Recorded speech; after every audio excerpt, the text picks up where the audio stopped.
tiene que ver con la unidad de la iglesia. Y entonces quiero que observemos un par de cosas ahí que nos van a ayudar a también conectarlo con este tema de el Concilio de Nicea. Y también lo vamos a conectar, por supuesto, con nuestra experiencia en el presente.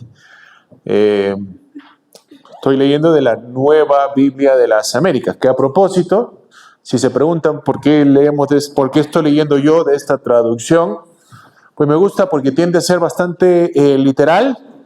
Como la Reina Valera 60 también se pega mucho al texto original, en su estructura, en las palabras, consistencia, pero además de eso también está escrito en lenguaje latinoamericano, en vez de usar vosotros, ustedes, ¿verdad? Que es más natural para nosotros, y también pues toma en consideración los últimos descubrimientos de manuscritos y todo eso. Pero bueno, entonces, Efesios 4, dice así, el apóstol Pablo dice, yo pues prisionero del Señor, y dice prisionero del Señor no solamente porque lo servía a Cristo, sino porque estaba en la cárcel por predicar el Evangelio, prisionero del Señor, les ruego que ustedes vivan de una manera digna de la vocación con que han sido llamados. En otras palabras, le está pidiendo a los cristianos que vivan de manera consistente con la fe que ellos profesan, con el Evangelio que ellos predican. Vivan de una manera digna de la vocación con que han sido llamados. Que vivan, ¿y cómo se vive de esa manera, Pablo? Pues él nos lo dice en el versículo 2. Que vivan con toda humildad y mansedumbre, con paciencia, soportándose unos a otros, esforzándose por preservar la unidad del Espíritu en el vínculo de la paz. Voy a seguir leyendo, pero fíjense que dice, esforzándose por preservar la unidad del Espíritu. Ese verbo de esforzándose sugiere de que el preservar la unidad del Espíritu no es fácil. Porque si no fuera fácil, no habría necesidad de esforzarse para hacer eso, ¿verdad? Pero es algo que requiere esfuerzo, el preservar la unidad del Espíritu. Sigue hablando Pablo. Él les recuerda la base de la unidad, de la que él habla de la unidad del Espíritu, y quiere que él desarrolle este tema. Versículo 4, hay un solo cuerpo, una sola iglesia y un solo Espíritu, así como también ustedes fueron llamados en una misma esperanza de su vocación. Ya había mencionado esto de su llamado, su vocación. Un solo Señor, una sola fe, un solo bautismo, un solo Dios y Padre de todos, que está sobre todos, por todos y en todos. Fíjense ahí, antes de que pasemos a los siguientes versículos, hemos estado mucho hablando de la estructura trinitaria de nuestra fe. Fíjense, cuando él describe la fe, él habla de un Espíritu, un Señor y un Padre. Eso no es casualidad que él esté mencionando estos tres, especialmente en relación con el bautismo también, porque ya hemos visto nosotros que somos bautizados en el nombre de Padre, Hijo y Espíritu Santo. Sigue Pablo, pero a cada uno de nosotros se nos ha concedido la gracia conforme a la medida del don de Cristo. Y luego en el versículo 11 dice, cuando habla de los dones de estos, y él, hablando de Jesús, dio a algunos el ser apóstoles, a otros profetas, a otros evangelistas, a otros pastores y maestros. ¿Y cuál es el fin de estos dones didácticos, si se quiere decir enseñanza? Fíjense que todos tienen que ver con palabras, ministerio de la palabra, apóstoles, evangelistas, profetas, maestros, pastores, todos tienen que ver con la palabra, a fin de capacitar a los santos para la obra del ministerio, para la edificación del cuerpo de Cristo, hasta que todos lleguemos a la unidad de la fe. ¿Cuántas fees hay? Una sola. Y Dios, una sola, papito. Y el Señor da maestros, profetas, que nos ayuden a alcanzar esta fe. Y esta fe es nuestra base de nuestra unidad que tenemos que nosotros esforzarnos por guardar, como vimos. ¿Cuál es el argumento? ¿Qué es lo que quiero mostrarle yo en la presentación de hoy?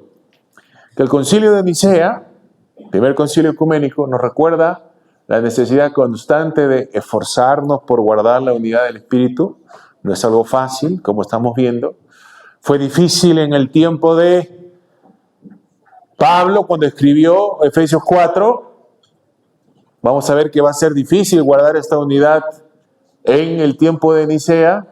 Y vamos a ver que también es difícil en nuestro tiempo. Pero aprendemos de Nicea no solamente la necesidad de esforzarnos, sino también los medios bíblicos para cumplir este santo llamado, ¿no? Vamos a ver estos medios. Y la manera en la que vamos a ver esto el día de hoy van a ser por medio de tres pasos. Primero vamos a ver a Nicea en su contexto, vamos a ver a Nicea y la unidad ortodoxa de los cristianos en su tiempo, es decir, en el tiempo de Nicea, y luego vamos a ver cómo nos puede ayudar a nosotros en el presente. Y luego, por supuesto, lo vamos a conectar todo a lo de muchos pastores, un solo rebaño. Entonces, primero, entendiendo el concilio de Nicea, ¿por qué se celebra tanto el día en este año, 1700 años? ¿Por qué se le recuerda tanto? Vamos a ver, vamos a entenderlo en su contexto. Primero, a Nicea se le celebra porque es el primer concilio ecuménico. El primer concilio ecuménico. ¿Qué quiere decir eso? Es importante aclarar esto porque hoy en día, entre los evangélicos, la palabra ecuménico es una mala palabra, ¿verdad? Es casi un insulto. Si alguien te quiere insultar, te dice, tú eres un ecuménico, te dicen, ¿verdad? No sé si alguna vez les han dicho eso. Tú eres un ecuménico, ¿verdad? Y lo que pasa es que hoy en día esa palabra de ecuménico es este movimiento que fomenta la unidad entre todas las diferentes iglesias, pero también se relaciona al intento de unir a las diferentes religiones y olvidar las diferencias, y mejor dicho, ignorarlas, fusionar todo en una sola religión. Y por supuesto, nosotros los cristianos vamos a estar muy opuestos a todo eso, ¿verdad? Porque no creemos que nuestra religión, nuestra fe, es como las otras, y creemos que es única y solamente hay salvación en el nombre de Jesús. Y por eso es que los hermanos muchas veces tienen ciertos anticuerpos en contra de la palabra ecuménico. Pero este primer concilio ecuménico no es ecuménico en ese sentido, sino ¿en qué sentido? Bueno, la palabra ecuménico viene del griego ecumene, que quiere decir hablar del mundo habitado, ¿no? El mundo habitado. Entonces, cuando se habla de un concilio ecuménico, se está hablando de un concilio general, un concilio universal, un concilio para todo el imperio romano. Y esta es la primera vez que esto ocurría. Ahora, ustedes saben bien, porque hemos estado nosotros en esta conferencia, y estamos en el cuarto día, y hemos visto varios concilios. El día de ayer estuvimos viendo varios concilios del norte de África, ¿recuerdan? Entonces, saben ustedes muy bien ya de que en el año 325 este concilio de Nicea no es el primer concilio de la iglesia. La iglesia había estado celebrando concilios desde el tiempos apostólicos. ¿Se acuerdan? Vimos el concilio de Jerusalén. Pero lo que nunca había pasado antes era la posibilidad de tener un concilio ecuménico, ¿verdad? Ecuménico. Estábamos viendo que los concilios que se habían celebrado hasta este momento habían sido concilios locales, regionales, provinciales, como estamos viendo ayer con Cipriano y el norte de África. Nunca se había celebrado así un concilio general, universal para todo el imperio. Pero, entonces, esto hacía de Nicea un concilio único. Pero, por otro lado, Nicea, continúa esta tradición que se empieza con el primer concilio que está registrado, el concilio de Jerusalén.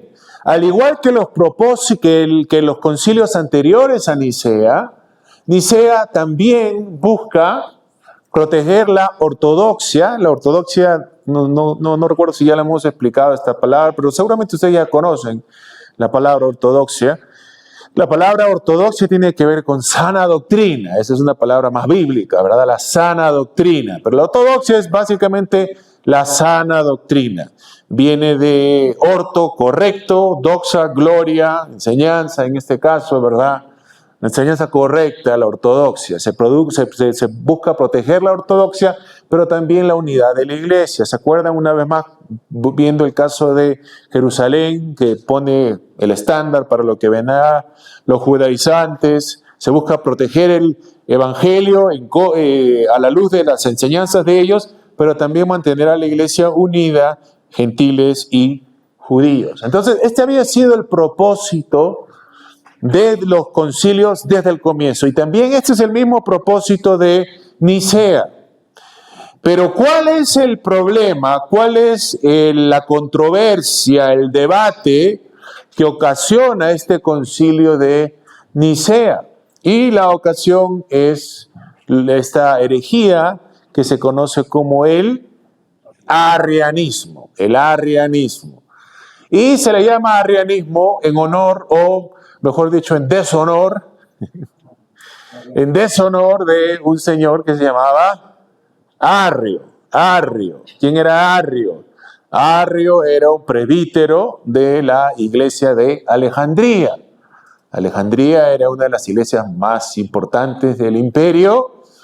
Era pues la segunda ciudad más importante, también la segunda iglesia más importante. Y este presbítero, ¿se acuerdan que el día, cuándo fue? No recuerdo si fue el día de ayer, no fue el día de ayer, fue anteayer, que estábamos viendo la regla de la fe. ¿Se acuerdan que hubo la pregunta de por qué se habla de nacido? ¿Se acuerdan de nacido o engendrado por Dios? Eso como que da a entender que que su vida tiene un origen, un inicio, ¿verdad? Bueno, este señor tomaba esas palabras en ese sentido. Entonces, ¿qué cosa es la herejía que enseñaba Arrio? ¿Cuál era la herejía que enseñaba Arrio? Que nunca antes nadie lo había dicho así, ¿verdad? Claro que se hablaba de nacido, engendrado, pero lo que Arrio decía es de que Jesús, el Hijo de Dios, había sido creado de la nada. O sea, que había un momento, por decir así, que Jesús, como Hijo de Dios, que Él no existía, y luego Dios lo hizo y pasó a existir, ¿verdad? Entonces, por ende, decía Arrio, el Hijo es inferior al Padre, porque el Padre es eterno, pero el Hijo no es eterno, pues es temporal, ¿no? Ahora, según él, acá hay que reconocer de que en la iglesia a Jesús se le daba un honor único desde el comienzo, se le cantaba, se le llamaba a Dios, como pueden ver ustedes en las cartas del Nuevo Testamento. En las cartas del Nuevo Testamento se le llama a Jesús Dios. Pero lo que decía este señor Arrio, porque a propósito, Arrio, como todos estos herejes, bueno, no todos, pero como muchos de estos herejes, él no niega la enseñanza bíblica. Él dice, yo creo en la Biblia. Lo que pasa es que él lo interpretaba a su manera. Un poco así como hacen los testigos de Jehová, ¿saben? No sé si alguna vez han considerado esto, pero los testigos de Jehová, obviamente pues ellos quieren mostrar de que honran a la Biblia. Entonces en Juan 1:1, ¿saben que dice que el verbo era Dios? Dice, ¿verdad? Entonces ellos no pueden borrar lo que dice la Biblia. Entonces, ¿qué hacen? Le hacen un juego ahí de palabras y dicen de que el verbo era un Dios, dice, ¿verdad? No lo pueden borrar. Entonces algo así lo que hace Arrio, similar. Arrio va a decir de que él es Dios en el sentido de que es la criatura más grande, más gloriosa, la primera, la que tiene más honor, ¿verdad? En un sentido relativo, ¿verdad? Entonces, fíjense, ¿por qué es que este debate causa un problema tan grande para la iglesia? Porque ya se dan cuenta que esto es un problema, es una herejía, ¿verdad? Déjeme explicar acá brevemente, cuando hablamos de herejía aquí, la herejía no es cualquier error doctrinal que uno comete, ¿verdad? La herejía es un error que tiene que ver con uno de los puntos cardinales de la fe. Si la herejía fuese cualquier tipo de error con respecto a la fe, pues acá todos tendríamos que ser herejes, ¿no? Porque ¿quién tiene una doctrina completamente perfecta aquí? Yo no pretendo saber todo perfectamente. Todos estamos aquí en el proceso de aprendizaje, todos cometemos errores, todos cometemos la pata, ¿verdad? Pero eso no nos hace herejes. Un hereje es alguien que cree y enseña y promueve un error que atenta contra uno de los puntos principales de la fe. Y por eso fíjense que hay que tener claro cuáles son los puntos principales de la fe para poder saber cuáles son las herejías, ¿se dan cuenta? Ya para este tiempo la iglesia tiene esto bien claro. ¿Se acuerdan de la regla de la fe? Eso ya está claro. Entonces, está claro que esto atenta contra la ortodoxia, ¿verdad? Porque él está introduciendo herejías. Pero esto también atenta contra la unidad. Ahora, ¿cómo es que esto se convierte en un problema que amenaza con dividir a la iglesia? Si este señor era un presbítero. Recuerden que en este tiempo la iglesia era gobernada por ¿quiénes? ¿Por quiénes? Obispos, no presbíteros, ¿verdad? Entonces, ¿por qué tanto problema con este Arrio? ¿No? ¿Por qué su obispo no simplemente no lo excomulga y se acabó el problema? Porque como de hecho realmente ocurre, su obispo, Alejandro, lo condena, pero ¿qué hace este señor Arrio? Como a veces pasa entre nuestras iglesias también. Te excomulga y ¿qué es lo que hace? Te vas a otra iglesia, ¿no? Te sacan de una iglesia y tú te vas a otra iglesia. Así pasa, ¿verdad?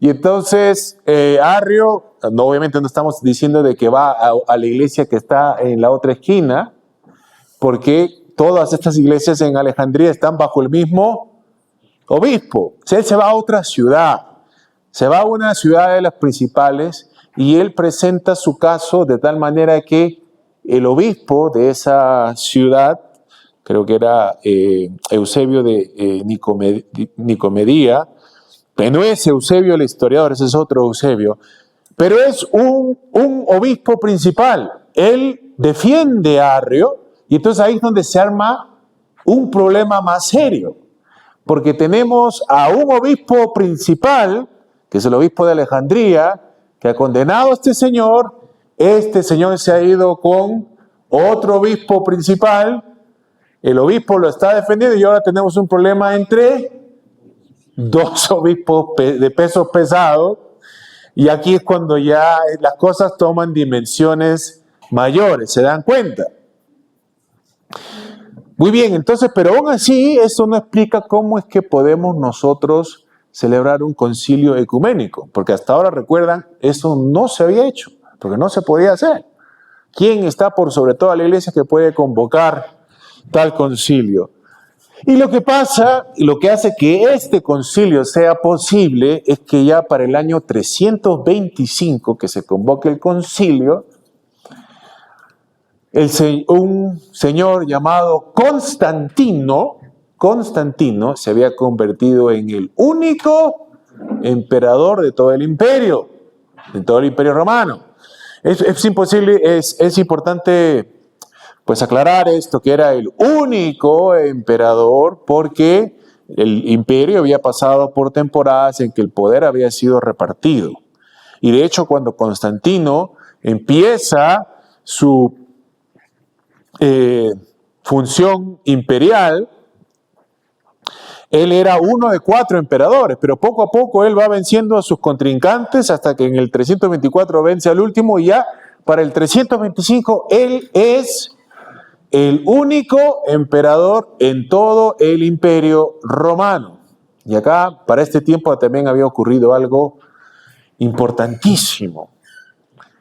creo que fue en el año 312, ya fíjense, más de 10 años atrás, creo que es en el 312, si me equivoco, por favor, corríjanme. En la batalla del puente Milvio, cuando Constantino, antes de luchar contra uno de estos emperadores que él tenía que sacar de la carrera para hacerse del poder, él está yendo pues a Roma con su fuerza, se va a cruzar el puente Milvio, y cuando están preparándose para la batalla, él ve una señal en el cielo.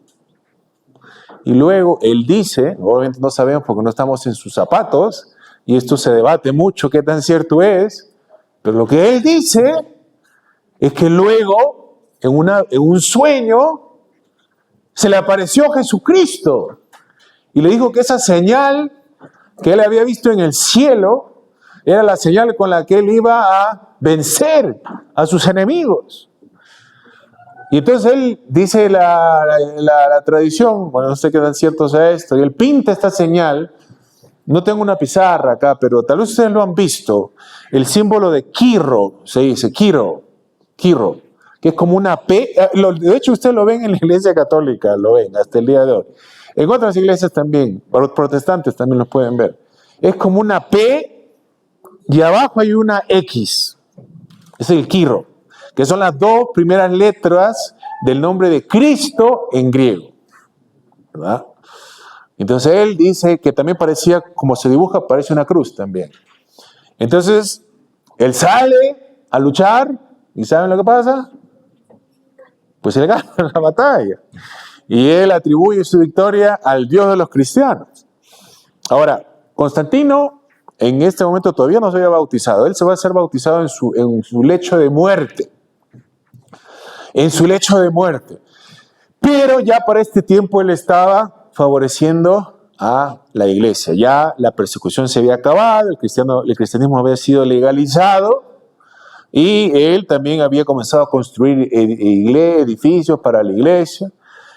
No había prohibido el culto pagano y él de hecho todavía podía como emperador participar en algunas de estas ceremonias, pero sí que ya estaba favoreciendo el cristianismo. Entonces este señor, Constantino, en el año 325 convoca este primer concilio ecuménico. ¿Y por qué lo convoca? ¿Por qué le interesa a Constantino esto? ¿Por qué se mete en estas cosas de la iglesia? Y acá, por este tipo de acciones, es que los historiadores creen de que lo está motivando a Constantino es que recuerden de que él se ha convertido en el único emperador. Él quiere unificar al imperio y quiere darle una sola religión, un solo Dios que pueda también servir para él, para unificar a su imperio, ¿verdad?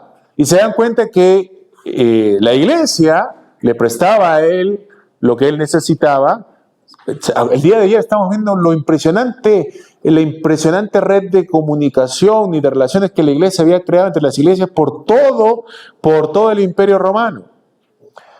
Pero entonces a Constantino no le sirve de mucho una iglesia que esté dividida, porque él quiere una sola religión para su imperio, ¿verdad?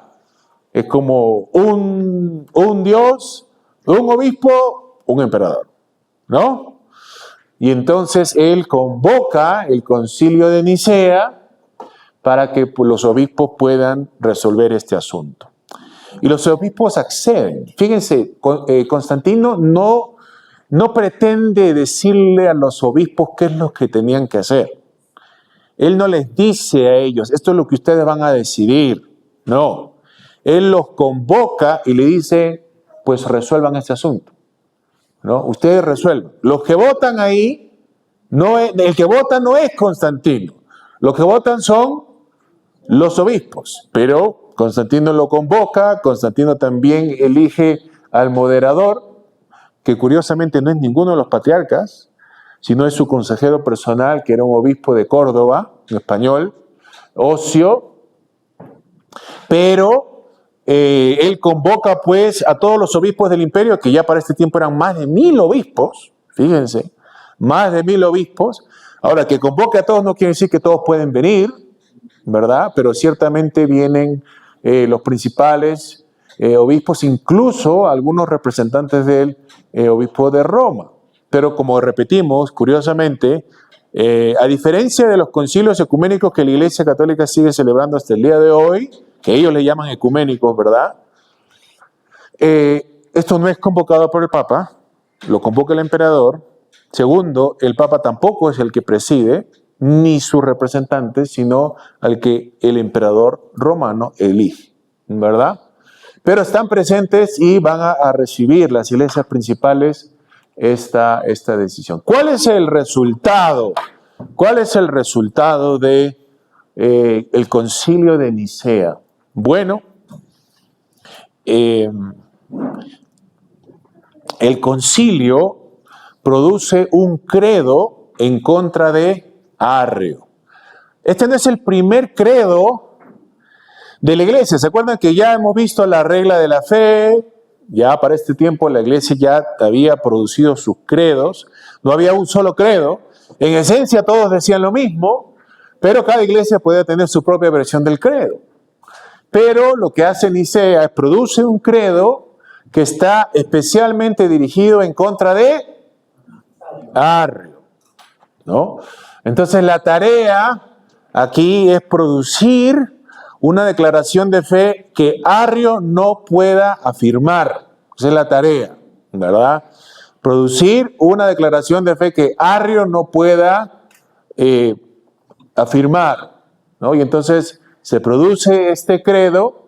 Además de eso, también se producen otros cánones que son como reglas. El canon, la palabra canon viene de regla, ¿no? 12 reglas que también tienen que ver con otras cosas. Obviamente, si todos los obispos se van a reunir y van a tratar de este asunto, pues que de una vez que traten otros asuntos que también son importantes, ¿no? Entonces, no solamente se habla de Arrio, pero era el asunto más importante, ¿verdad? Y se habla de varias otras cosas que ya no voy a entrar acá porque no nos da el tiempo. Pero es importante notar de que a pesar de que este concilio de Nicea produce un credo, y hoy en día se habla del credo de Nicea o el credo niceno, lo que hoy se recita en las iglesias, que a propósito no solamente se recitan en la Iglesia Católica Romana, también algunas iglesias protestantes recitan este credo, como luteranos, ¿no? Anglicanos, metodistas, presbiterianos también pueden recitar este credo, pero la versión que hoy se recita no es lo que produce esto. Este produce una primera versión que luego va a ser expandida. Lo vamos a explicar por qué es expandido. Pero aquí, para llamar la atención a ustedes, ¿por qué es que es tan importante este credo para el desarrollo de la teología cristiana?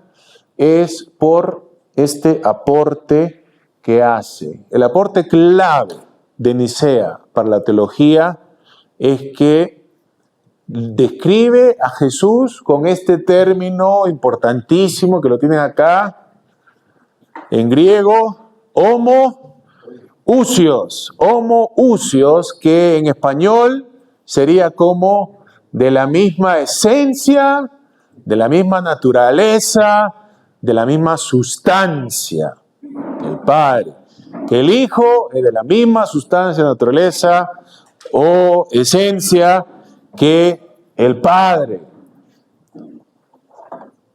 Y entonces esto va a ser importantísimo porque esto también va a ayudar al desarrollo de la doctrina de la Trinidad en el futuro. Y vamos a explicar eso. Pero miren, les voy a mostrar cómo es que se hace esto en el credo. El credo, al igual que la regla de la fe, esta es la primera versión del credo de Nicea. Esta es la primera versión del credo de Nicea. Esta no es la versión final. La versión final se las voy a mostrar yo después. Pero en esta primera versión vamos a ver de que el contenido es casi el mismo que hemos visto en la regla de la fe. ¿Se acuerdan que vimos? Pero eso ya produce un texto ya más fijo que no se va Entonces sigue el esquema trinitario, se empieza hablando de Dios, creemos en un Dios, un solo Dios, Padre Todopoderoso, creador de todas las cosas visibles e invisibles, y aquí es donde viene la parte clave, la parte clave, la parte clave.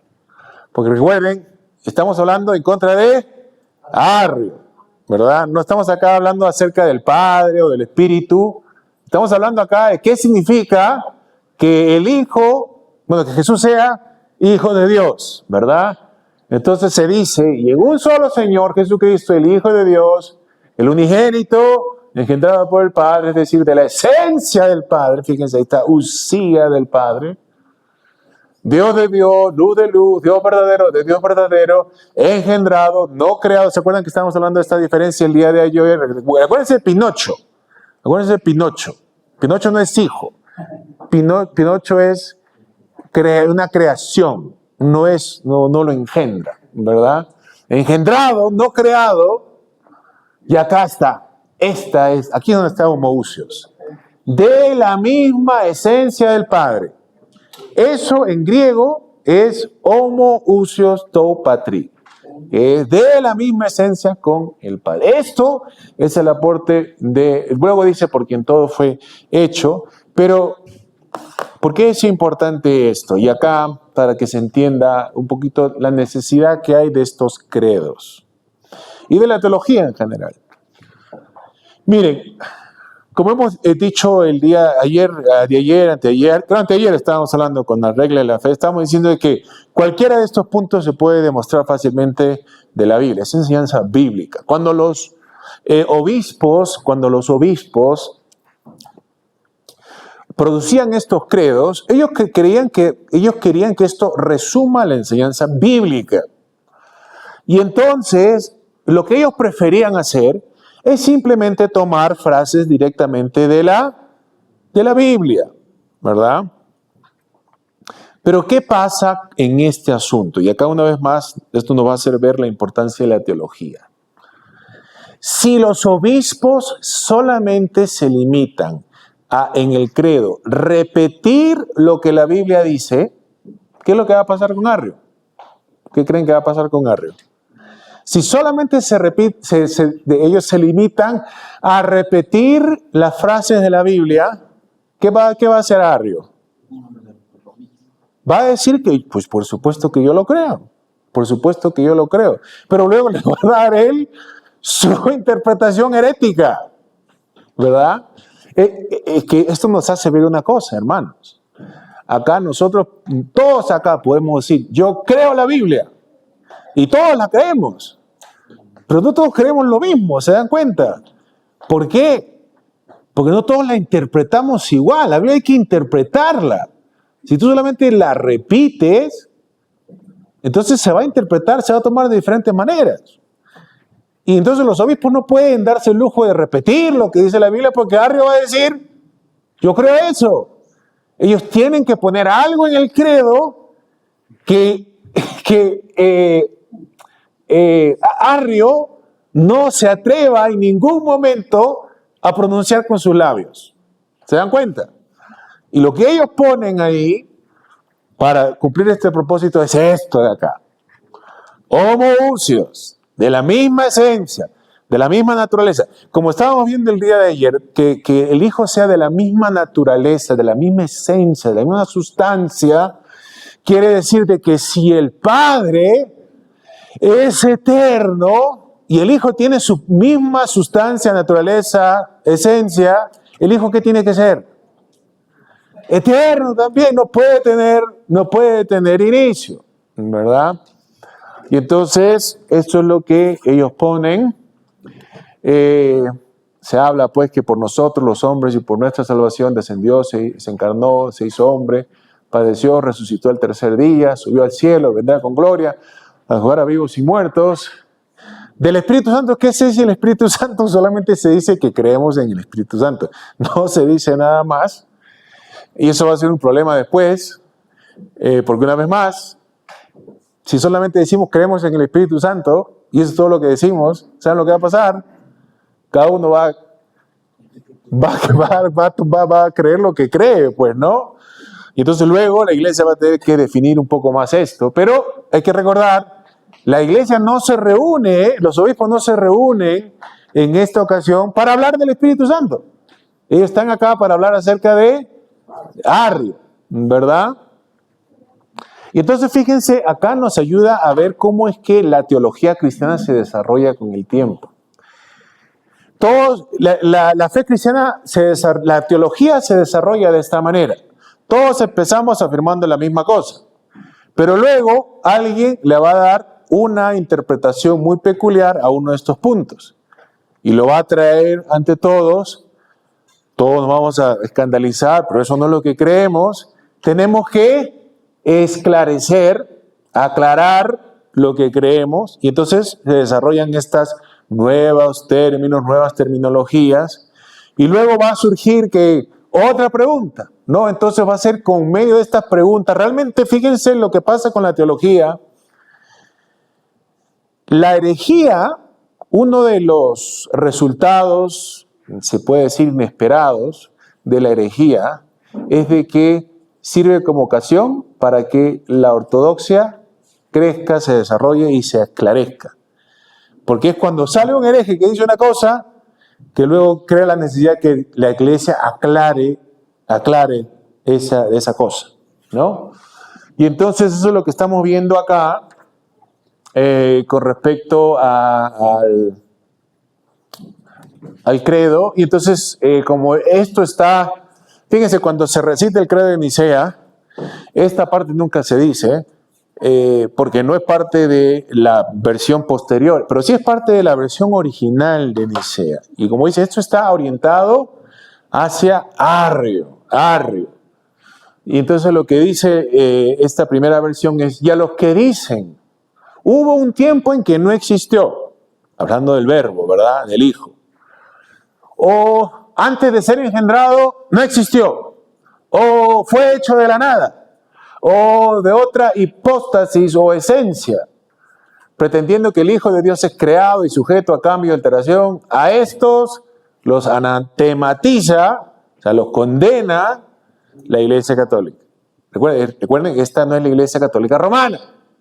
Esta es la Iglesia Católica Antigua, la Iglesia de Cipriano, la Iglesia de, también la de Víctor, ¿no? Como estábamos viendo, pero la Iglesia de Firmiliano, que estábamos viendo ayer. O sea, esta no es la Iglesia Católica Romana del presente, pero se le condena claramente a Arrio, ¿no? Entonces, ¿qué es lo que pasa? Una vez más, ¿por qué es importante esto? ¿Por qué es importante esto? No solamente por la definición el aporte que esto hace para la cristología. En teología, la teología es el estudio de Dios, de la doctrina acerca de Dios, de la revelación cristiana, ¿verdad? Y la teología se puede dividir en diferentes ramas. El estudio de la iglesia sería la eclesiología, ¿verdad? El estudio de Dios, de la doctrina de Dios, sería teología propia, ¿no? Porque está hablando de Dios. El estudio de Cristo, de la doctrina de Cristo, sería la cristología. Entonces, el aporte primero o principal es a la cristología. ¿Por qué? Porque se está diciendo de que el Hijo es homoousios, pero esto tiene ramificaciones. La teología, todas las ramas de la teología están conectadas con el resto. Y esto tiene ramificaciones para la doctrina de Dios, la doctrina de la Trinidad. Porque hoy en día, después de todos estos debates, cuando hablamos de cómo explicamos la doctrina de la Trinidad, históricamente, se explica de la siguiente manera. Una esencia divina, una sola naturaleza divina, una sola sustancia divina en tres personas. Esa es la explicación clásica, histórica de la Trinidad. Fíjense, no tres dioses, porque si hablamos de tres dioses, esto es triteísmo, no es monoteísmo. Los cristianos adoramos ¿a cuántos dioses? No adoramos a tres dioses, hermanos. Si nosotros adorásemos a tres dioses, seríamos politeístas, que adoramos a muchos dioses, ¿no? Entonces no podemos hablar de tres dioses, ¿no? La doctrina de la Trinidad no enseña tres dioses, pero tampoco enseña una sola persona. A veces lo malinterpretamos de esa manera. Si hablamos de una sola persona, eso sería otra herejía que se conoce como modalismo. Se dice en la doctrina de la Trinidad, se dice un Dios en tres personas. Un Dios, se dice una naturaleza divina, una esencia divina, una sustancia divina en tres personas. La unidad está en la sustancia, en la esencia, en la naturaleza. ¿Y de dónde se saca esa categorización, esa fórmula? Pues de acá. ¿Se dan cuenta? De acá aparte, de acá aparte. Y entonces por eso es que es tan importante esto. No es solamente para la cristología, sino para la doctrina de la Trinidad. Y para aclaración, cuando digo que parte de acá, no estoy diciendo de que esta es la primera vez que se habla de esa manera, ya se había hablado de eso anteriormente, pero en este momento se hace doctrina oficial para que todo el mundo lo diga. ¿Se dan cuenta? Y fíjense, de los 300 y pico de obispos que vinieron, solamente 2 lo rechazaron. ¿Y saben qué les pasó? Los mandaron al exilio, ¿verdad? Eso es lo que hay que reconocer. ¿Saben? Tiene sus pros y sus contras esta ayuda del emperador. Bueno, claro, convoca el concilio ecuménico, pero también introduce una presión política que no había antes, ¿se dan cuenta? Porque antes, si uno no estaba de acuerdo con algo que decían los obispos, si era un obispo ahí, lo peor que te podía pasar es que te excomulgan, pues, ¿verdad? Pero no, ahora el emperador te puede mandar exiliado, te puede mandar a la cárcel. Fíjense, lo curioso acá es que esto nos hace ver de que cuando decimos de que Constantino legaliza el cristianismo y pone fin a la persecución, fíjense que eso quiere decir que el imperio no va a perseguir a los cristianos por ser cristianos como lo hacía anteriormente. Eso no quiere decir de que no pueda haber persecución de ciertas personas por razones religiosas. Porque fíjense, acá hay un tipo de persecución religiosa. ¿Se dan cuenta? Claro, porque si no estás de acuerdo te mandan al exilio, pues, ¿no? No eres libre de pensar lo que tú crees. Pero así era la situación. Pero lo que vamos a ver es de que esto no resuelve los problemas. El arrianismo no desaparece. Y de hecho el arrianismo va a crecer en los siguientes años. Y por eso va a haber una necesidad de convocar un segundo concilio ecuménico ya en el año 381, cuando Constantino ya estaba bien muerto. Pero no sé si vamos a ver cómo estamos con el tiempo. ¿Cómo son las 8? ¿Tomamos un descanso ahora? ¿Sí? Ya, está bien.